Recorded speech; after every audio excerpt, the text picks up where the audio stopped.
Hello and welcome to the Startup Operator podcast. I'm Roshan Karyappa. Storytelling is integral to startups. Often, as a startup, you're going up against larger incumbents and making the case for why us, why now, with prospects, candidates, or investors could be a key marker for success.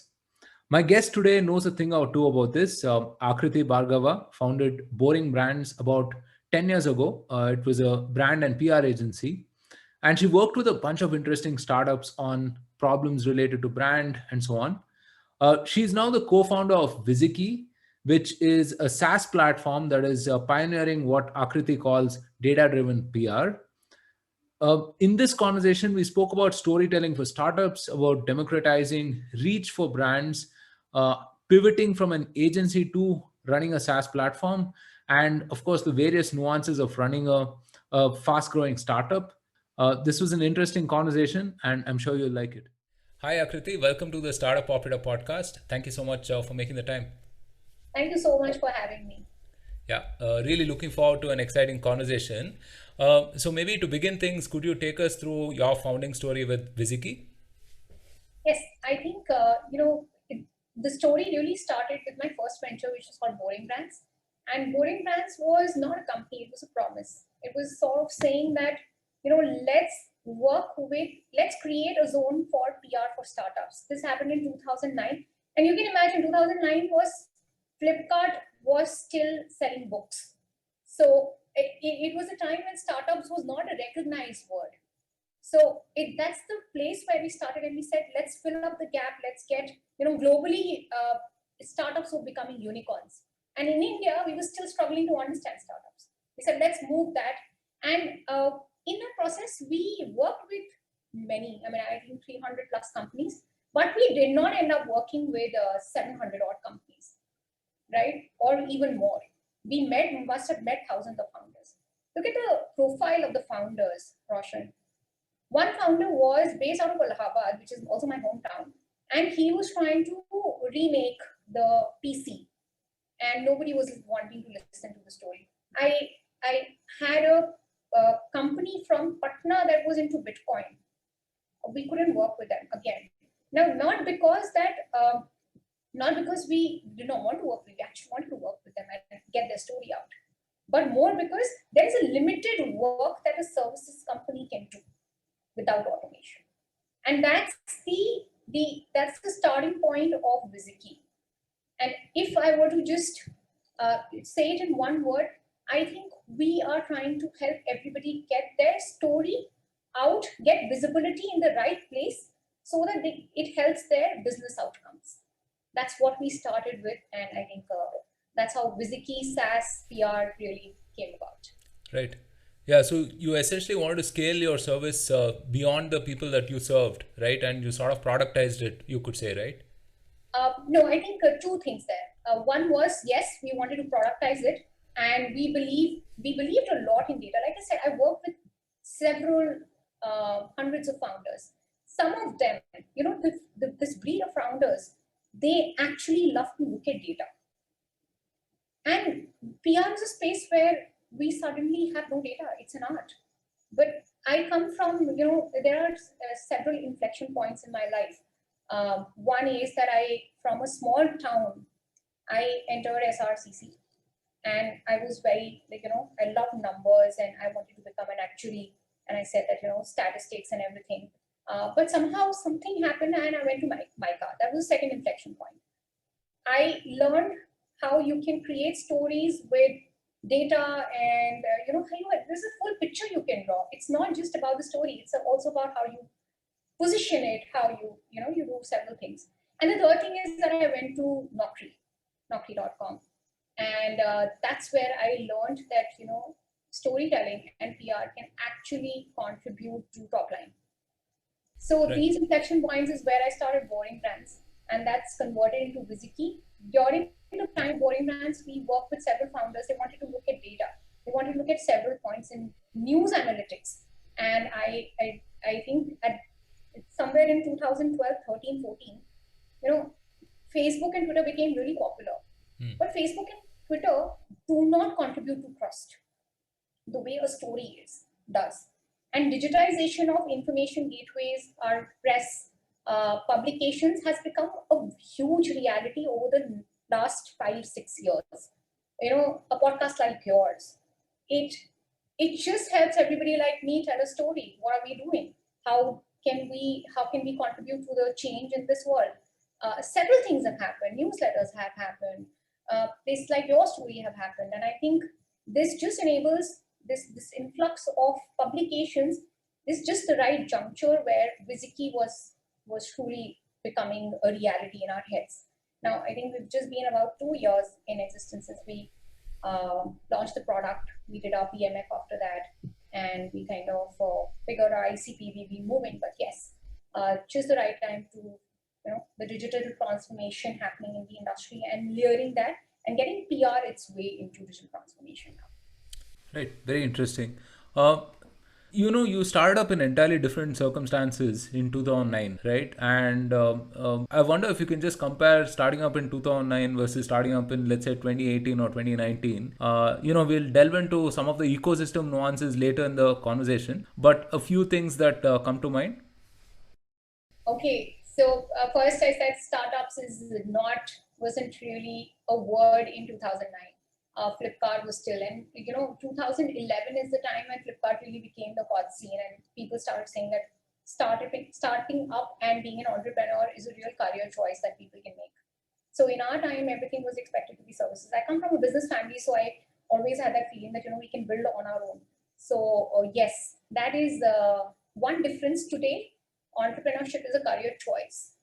Also, the struggle on people for an early stage startup is different between 2009 and 2018. People believe more in startups, and thanks to the whole ecosystem, the VCs, the second-time founders, they have contributed a lot in making their dreams a reality and everybody believing in it. So these are two that come to top of mind. Of course, there's a lot of reading that everybody can do about. There's a lot of, so for example, some terms that weren't existing in 2009: growth hackers, entrepreneur in residence. The thing that you have to learn and unlearn and learn again. What do growth hackers and EIRs really do? They bring about a certain culture of changing every now and then. Like our fathers, etc., have lived in a constant state for a 30-year period, but we have to change every year. So I think that's accepted today. It wasn't as much accepted in 2009. Yeah, I think it's a paradigm shift, right? On all of those things that you mentioned. Sometimes I look back and I feel like we've come a really long way on all of these different axes, right? So, what does Viziki do?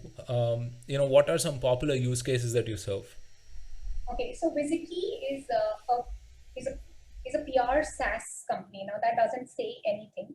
We help companies reach out to press and make connects to get their visibility with data, with infusion of data at several points. Now I would say that and data and automation both. So does that explain in one line?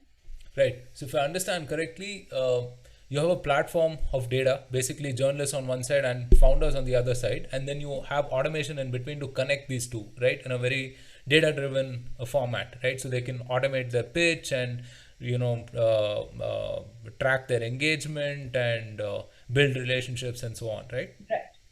And if I were to say, we want to be seen as our vision is to build a software that helps companies build trust.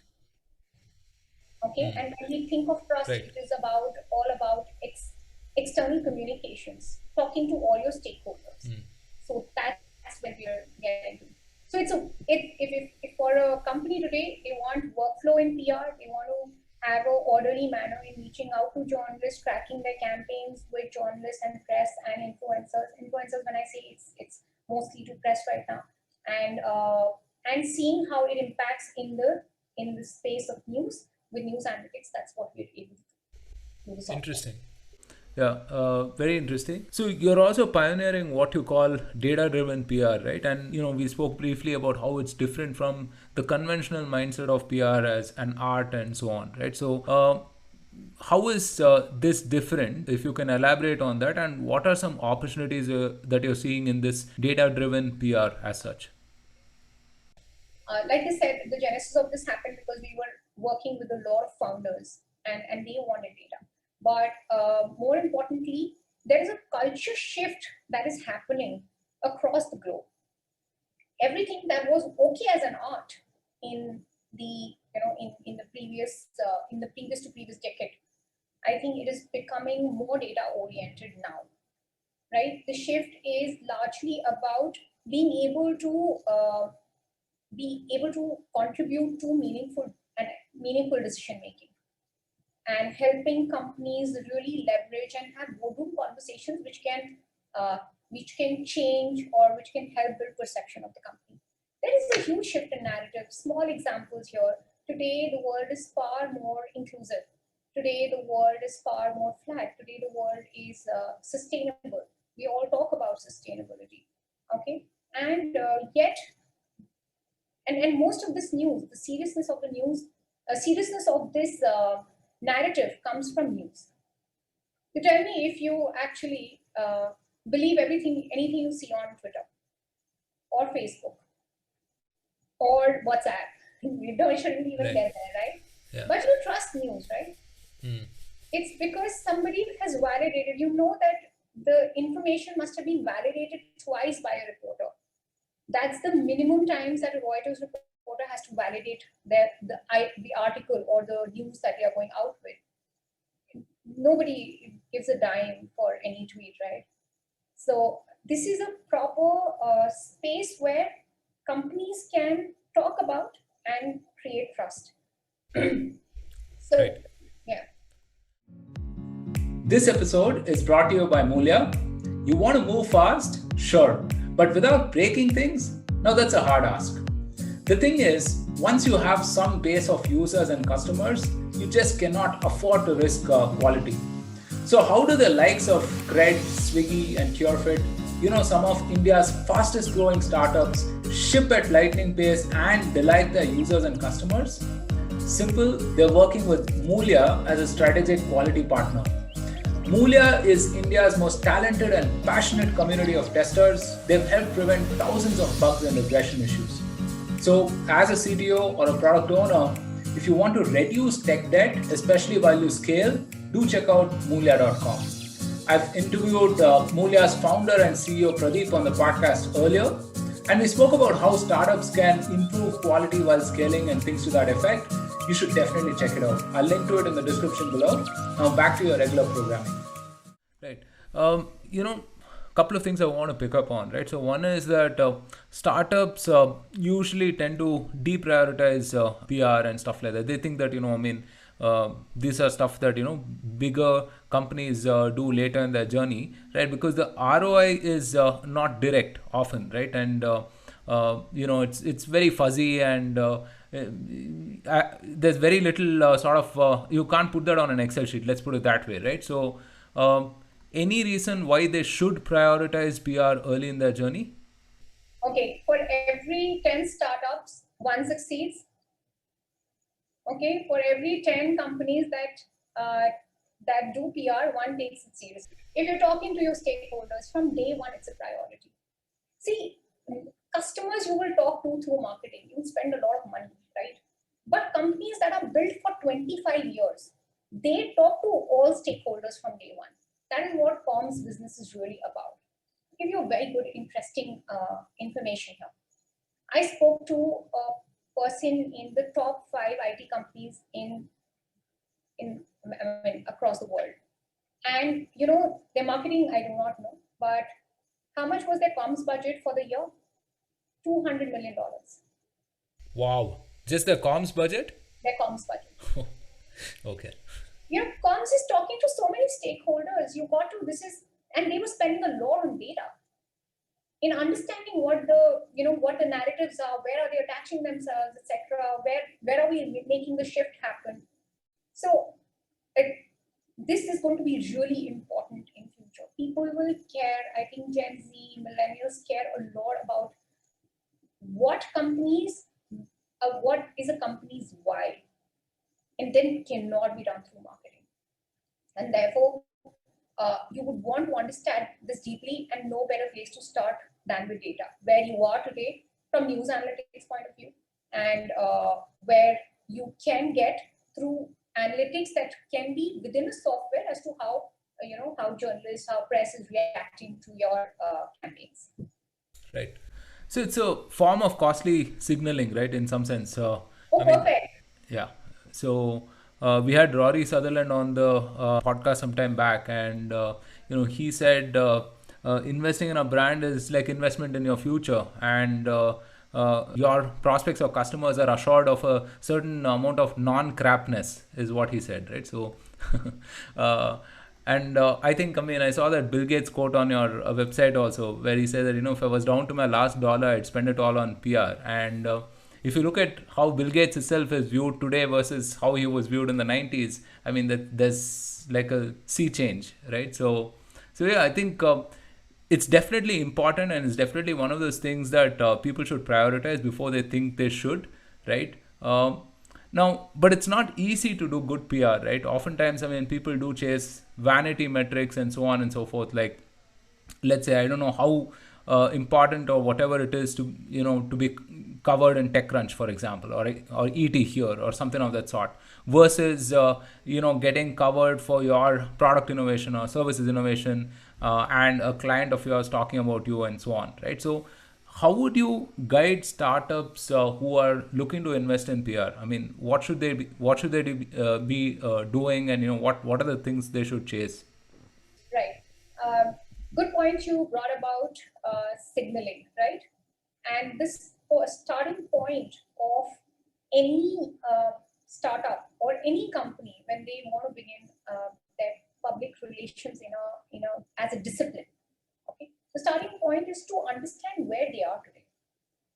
Okay, now they could be nowhere, which is where a startup usually is. You're just starting out, and in that industry, you may have done a disruption, but nobody knows about it, or you may have done a couple of articles, which doesn't matter really. A TechCrunch in hundreds of articles is just that funding news that got covered, right?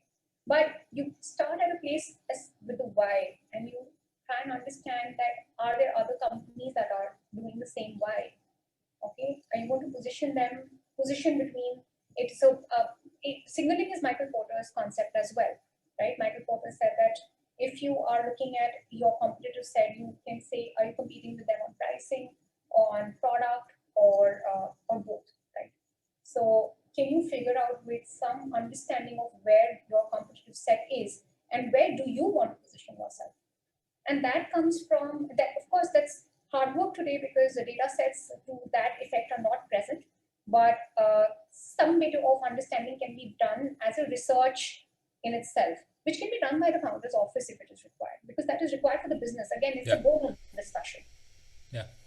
No, that's a great point that you bring up, right? Which is discovering the why, and even your funding news itself can be so much more than that, right? Because why is someone putting that money in your company, right? Because they believe in what you stand for, and discovering that why is super important. I remember our fundraise in 2019. I think I went through about 10 or 12 iterations on the draft, right, until we sort of discovered that, I mean, until we were able to articulate it, right, in a manner that it makes sense. So yeah, so in terms of storytelling, okay, begin with the why, and then any other tips in terms of how founders can sort of articulate their brand statement, and then amplify this through all of the PR and communication and such. Yeah, shameless plug-in, taking around the city and figure out. But having said that, that's distribution. Anything that you have to do when it comes to storytelling can be divided into strategy, which is more of why and what all can you talk to me about. What are the key messages that you want to go out with? What are the proof points to the key messages? The second is the content, having that content ready. Okay, and in my first job, I was told this, always remembered, why now and who cares? Okay, so knowing the why now of every messaging point and having proof points and making them into why now is something that media is interested in, is something that the world is interested in. Media is just too vehicle, right? They want to know what are you changing right now and why now, right? And then identifying the stakeholders correctly is who cares. So this process needs to be followed, and then the distribution needs to happen. Having identified who cares, it's some, everybody's. There are these places where you want to get either, or anchors. I want to get into TechCrunch. I want to get into VentureBeat. I want to get into Economic Times. But honestly, these are great places because everybody reads them. Okay. And that gives you a lot of builds the initial amount of initial buzz, right? But there are stakeholders who are also reading, for example, Krishi Jagran. We've heard great stuff about Krishi Jagran's readership. We've heard great stuff about AgroSpectrum, right? And we know that there is serious readership who's actually going to be influenced by reading about you in those papers or in those publications. So distribution has to be balanced out. And again, a company can talk about their corporate, their people, their product, events, everything falls into these 4 or 5 things, and they have to, really hook into the ecosystem if that's possible. Right. Yeah. So, you work with multiple different personas, right? So you work with PR folks, of course, PR and communication folks. Then you work with marketing people, and then then you work with the media, of course. I won't ask you who's the most difficult to deal with, but oftentimes you find that their priorities could be slightly different, right? Obviously, as a marketing guy, I want ET to say that Vimo is the best, or my company is the best, etc. Right?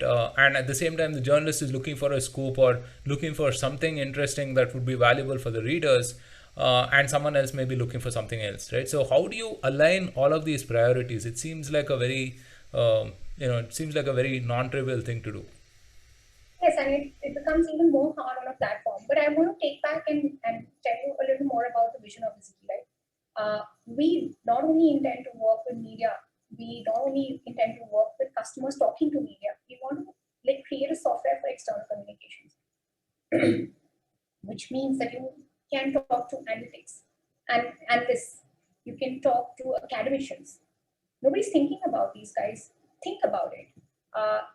Wouldn't you want to be contributing to a Harvard Business Review report? How? Have you ever thought about it?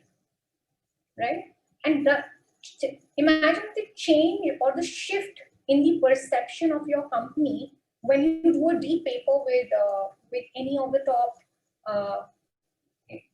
academicians across the world. So think about it. This is going to be it's for the company to talk about themselves through media, academicians, etc. They will have to align with the corporate facts, the company's own facts and vision, and get them out through academicians or through the press. Okay, I'm getting lost a little there. Okay. No problem. We can edit it out. Don't worry about it. Yeah, sure. Yeah, but it's a relevant point what you're making, right? Which is to reach non-traditional media in some sense. Yes, we are restricted so much in our understanding of PR. Right? PR is not equivalent to media relations. PR is a management field. You're talking about comms to a great degree. And when you're talking about this, you're talking to several stakeholders. So here's the point, that managing each of the stakeholder will be hard, similar to how you have to deal every day with the customer. And customer is just one. And a marketing team, 15 people marketing team is dedicated to it. While PR is generally a one person. But here on and from now on, in future, I think comms will be a very important a discipline within every company. And we have the fortune of working with a company that is 185-year-old. They've seen 3 pandemics. Wow. 2 world wars.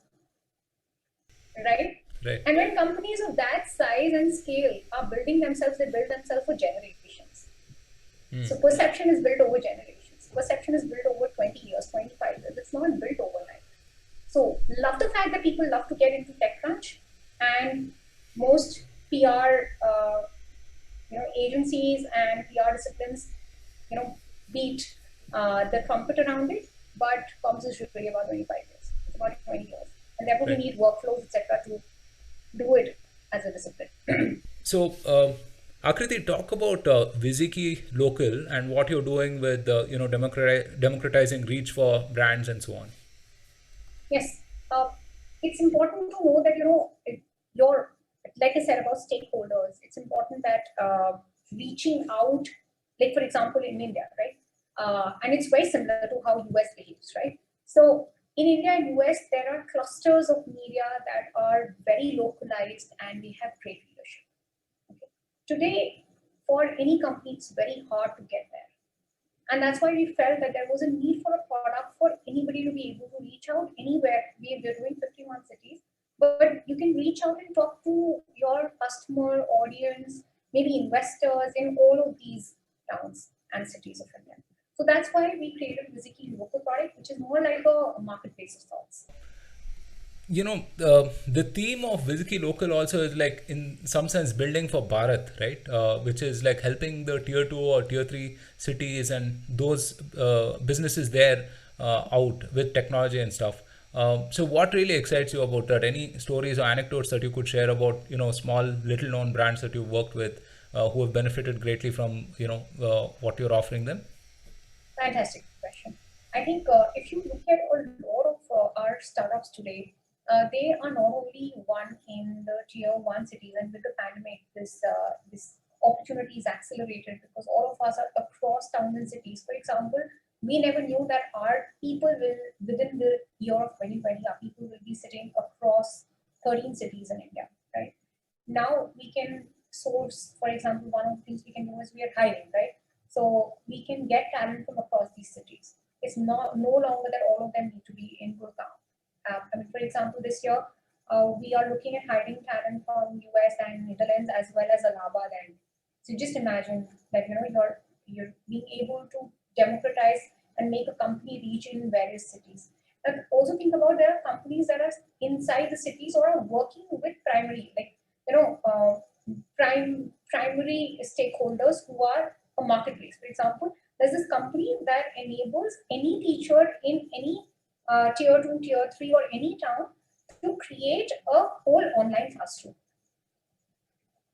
Some of the teachers are sitting in Varanasi, Patna, Coimbatore, etc. Now, how do those teachers? They are great. They want to build their business in not only their own town, which was neighborhoods, but they can reach and create also create their students or have their students across cities if they're great at the subject. All of this is possible if you're only able to talk about the product and the service that you're doing. And this, if you use Viziki Local, you can succeed. So you're right, democratizing and in India, it's building for Bharat largely because there are these we have very smart people across towns and cities. Yes. Awesome. So let's talk about some of the high level challenges that you're solving as a founder itself, right? Viziki is about 3 years old, if I'm right. And what are some of the top of the mind challenges that you're solving in the business? Right. So about 2 years, and we took a lot of time in. So initial challenges were really about having the right product market fit, because for any SaaS company, that's a very important inflection where you're able to cater to a small set of companies who understand and have the dire need for the product, and you can build and scale from there. The second is, I think, as an industry, if you was to see, PR has not had technology intervention. We are the first company in Asia to raise VC funding for PR SaaS, and it's not about that it's not doable or it's not something to be done. It's more about the culture shift that the whole industry requires. When I say culture shift, one is acceptance of data in the field by the professionals and making meaningful decisions based on data. So that's the first culture shift. Second, one of the most important things is transparency. And transparency because PR is limited to the top 20,000. I might be actually exaggerating the number, but it is limited as a discipline to top 20,000 companies in India. Globally, also, this is something that we've seen, right? It seems like elitist to be able to make PR a discipline. Why? Because we lack technology, we lack tools.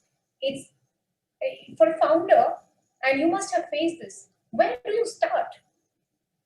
Where is the sachseting of PR? Where can I do some experiments and figure out whether this works for me or not without spending a $5,000 a month or $3,000 a month, It's a right? great point. Yeah. Yeah. So it's important that we bring this transparency in the complete industry and we practice this as a value within the company. For example, we use 24 SaaS tools. Everybody does try and does their work through Basecamp, to Slack, etc. We practice that communication is overdone, not underdone, right? And even on VisiKey, for example, it's we move from a point where companies were asking that when is the coverage due to saying how's the response to the campaign.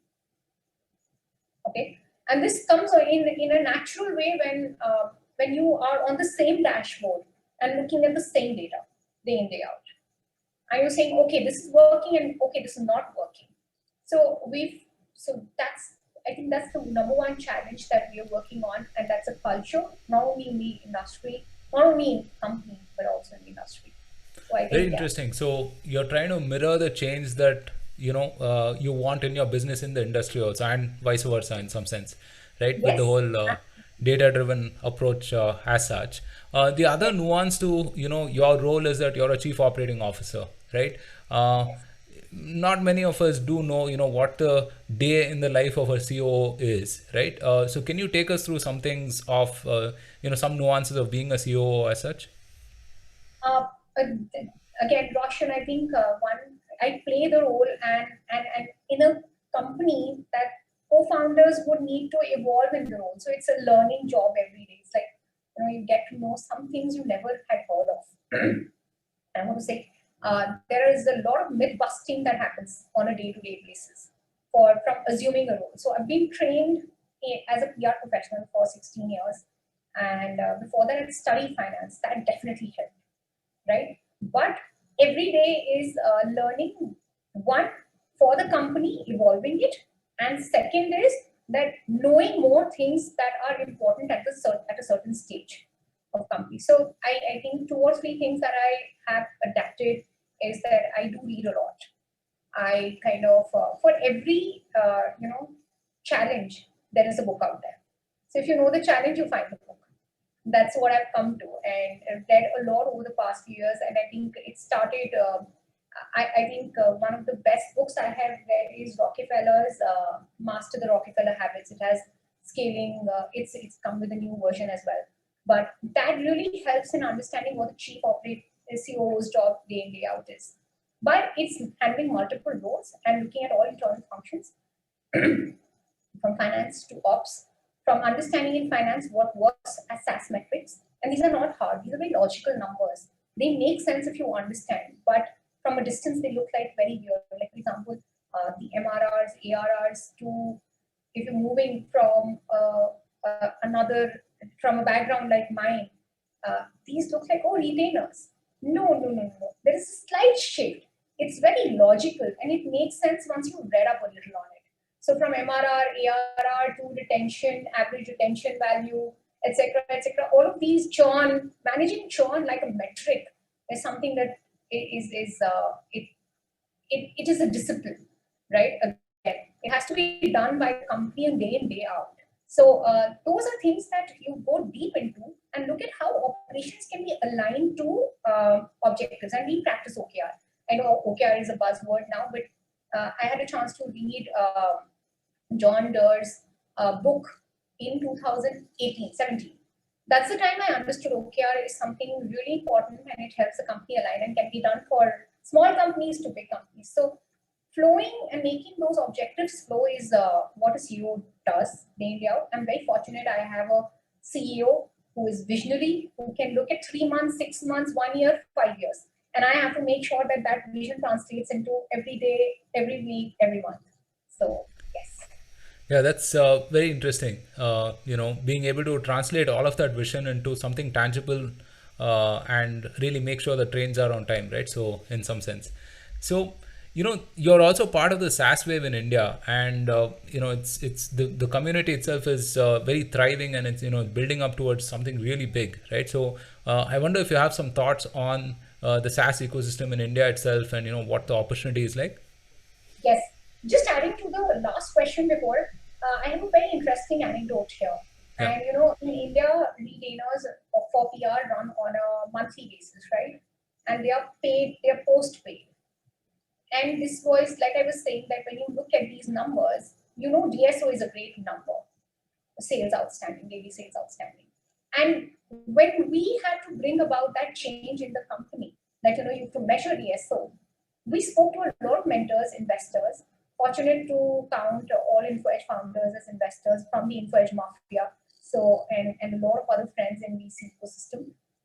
We realized that if we communicate this to customers, they will actually believe more and actually help you and support you in achieving better DSO. So, like you were saying, translating is first is understanding what your objective, what are the metrics, and being able to communicate to all stakeholders, not internally, even externally, matters, because you're a SaaS company. These things matter, right? So the payment cycles just moving around and is an important thing to do, to be able to do. So Right. yes. Yeah, being able to sort of like augment your teams and rally your teams around a metric, it can be like super powerful, right? I mean, yeah. So I've seen that as well. Yes, and softwares help a lot because there is a dashboard and everybody Yeah. solves a problem together because everybody's facing the dashboard, right? So we use a customer success software, and it is unheard of in in PR industry there is any company that's using a customer success software, but it's so rampant in any SaaS company. Right. And just looking at the dashboard together and saying, oh, activity levels are falling. So we got to do a campaign with customers to understand how that Right. we can, So you're right, everybody rallies around the cause with a Right. metric. Yeah. Right. Yeah. So I guess you can answer your thoughts on the ecosystem as such. Yes, I think it's very fortunate time. Of course, from the SaaS point of view, if unheard of in 2012-13, today I think we are hearing of unicorn founders in SaaS businesses, which I don't think we would have imagined 3 years back. Did you imagine, for example, that in 2021 we will have 30 unicorns? No, impossible. Yeah. Impossible. I'll tell you, of the next 70, I think that a lot of our SaaS founders will be unicorns, and they will contribute a majority to the next 70 unicorns by 2025, which is obviously predicted by a lot of VCs in India. Now, I think the most important thing is the mindset.